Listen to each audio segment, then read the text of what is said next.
بله تماشاوان بريز لسر درباسبونا سیاسی سالان لسر کوچبار کرنا دکتر نورالدین زازا رادوستن ها بريز مصطفى جمعه ادامه بولدوره بارتي دموکرات کردستان سوریا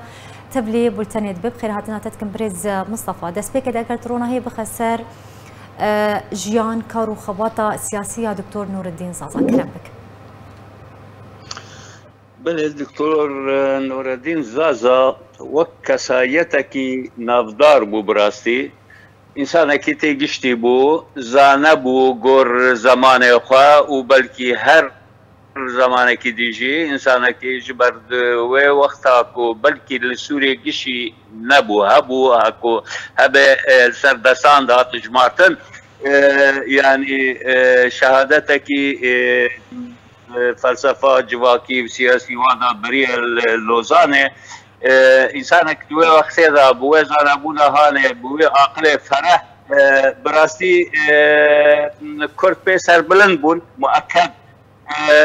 يعني قارب بيجم او انسان جيانا كي هنكي جوار جي در باسكر هاتي قرتن چند جاران يعني سيرغوني سويدا بويا بيروت هاتي قرتن شامي هاتي قرتن يعني تحويل دادگاه بويا يعني اب انسان براسي هر انسان کی کرد هر انسان کی کار پارتیتی کرده به سر بلند کو دمکه دا بو سکرتر پارتیا یکم روجاوای کردستان هاتی دا مزراندن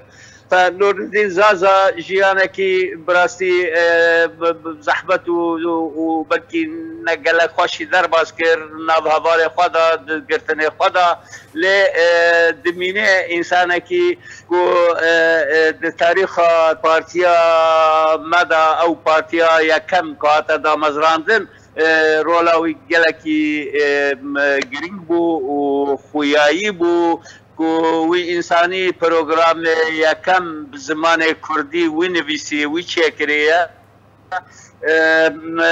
یعنی گر من گذاری کرده لگل کسی که ایوی زمانی مجي يعني هناك جو وقتي وي من ناس كر يعني دما كل لبنان بو فتره قاجي لبنان بو يعني دعات ناس كرن نورالدين زازا خوا وكيس سركردايا كي زانا دناف كردانا دعات ناس كرن انسانا كي كو خدمتا حتى ني كرد لبنان كري او شيار ذكرن جوارد بو ببن يعني كرديتيا خوش بيرنا كان زمان كردي بوان خدن دايا او فيري كرداتي كرنا فيري زمان كرنا يعني اب انسان براسي جي رزو واحترام هر تاريخ بارتين كردانا وقالي كردجي از باولم يعني نورالدين زازا تشين نابه ولو بسفكي يعني زيروكا كرديرا ترباسمه جبر كل انسان کی براستی دما او يعني سكرتير بارتيا يكم بو رولا کی باش يعني ليست بر محكمه جي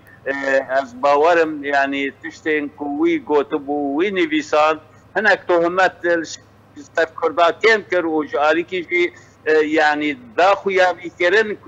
ملت كرد هيا والسر خاكا خيا خدا زمان کی جدايا فولكلور کی جدايا ثقافت کی جدايا دات يعني محكمه اول داخويا كرن ومجبور تبون قبول بكن قال كرد هيا نفس يعني مجموعه كي بتشوكا خلقه كي مازنا وكنا توكيال سرخاكا خويا باش بريز مصطفى تد نبا اخفتني قدا تقوت راسي قلك اصلا جيان هاتي قرطن جوالي دستلاتا ريجيمي يا وي سردمي اگر چمر بيجي او اصلا جين كو هات بيشيا خباتكارو زانوتا كوشري كرد دكتور نورالدين زازا چبون چمر بيجي جوالي دستلاتا ريجيمي دوي سردمي ده او اصلا جين قالك زحمت بله تزاني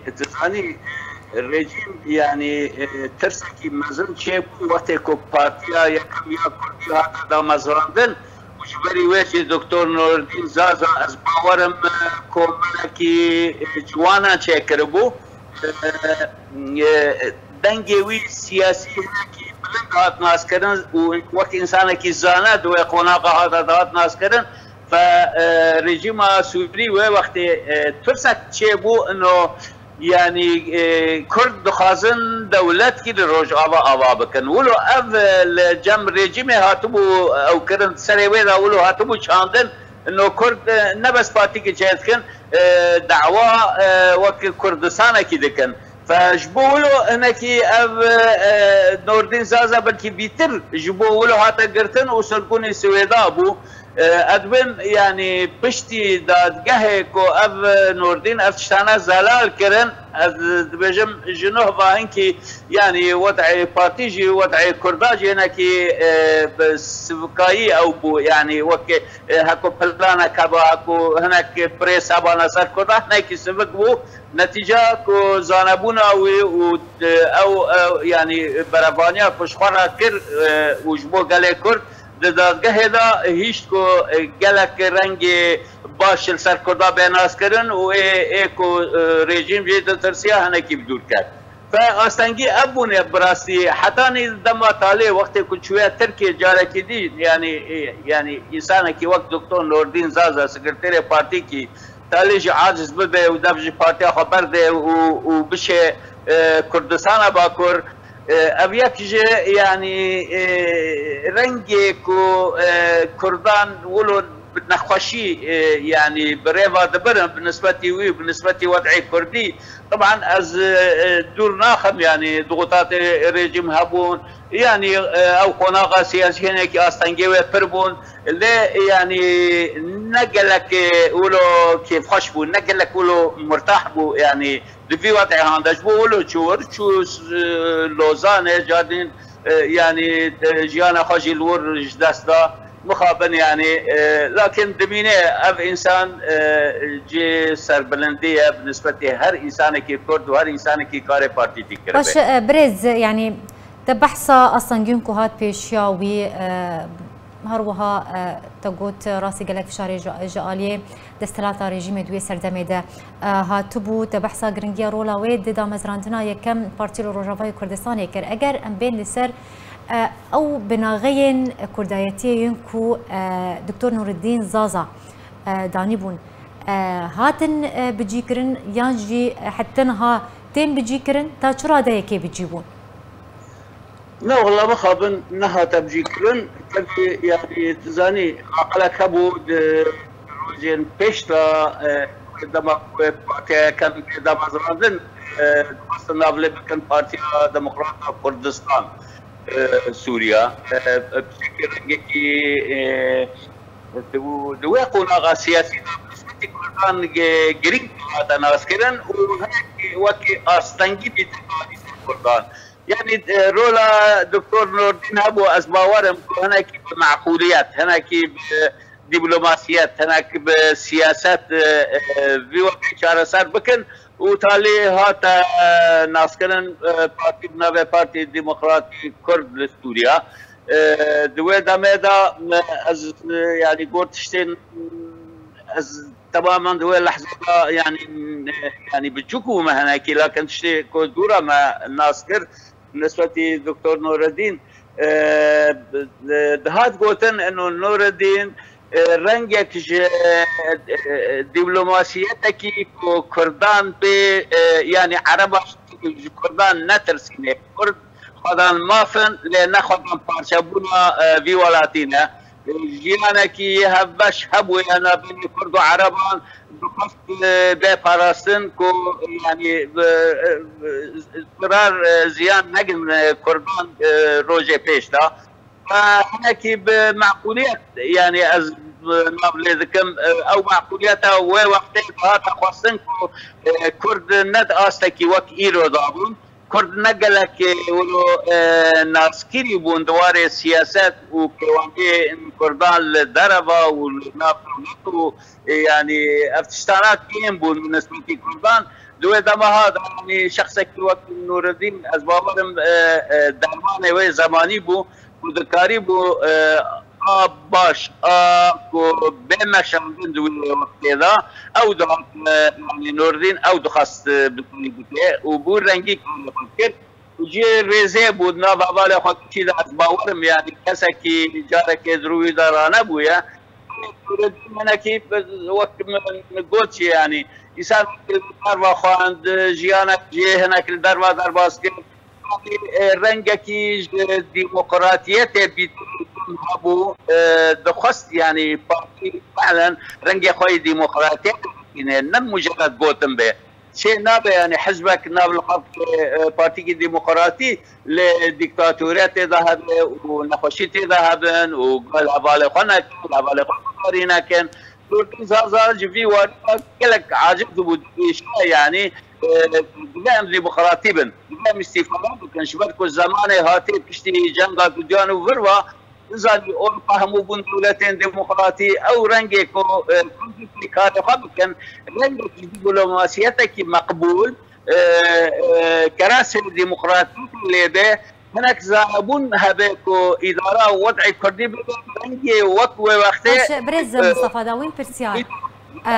بێگومان دوێ سەردەمێدە gelek ئەستەنگیت هاتن پێشیا پارتی بخوا دکتۆر نوردین زازا حتى چرا دەیەکی ڕۆلا وی دەرباسکردنا وان ئەستەنگیاندا هەبوو بتایبەتێت قوناغین زەحمەتدا هەبوو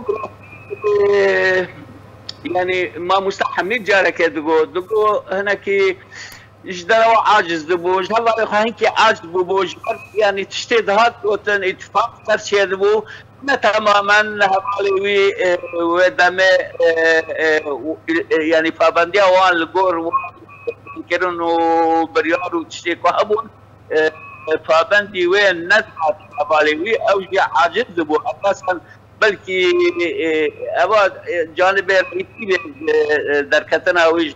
كوج آوا كجاردين كردستان باكور يعني استنجيز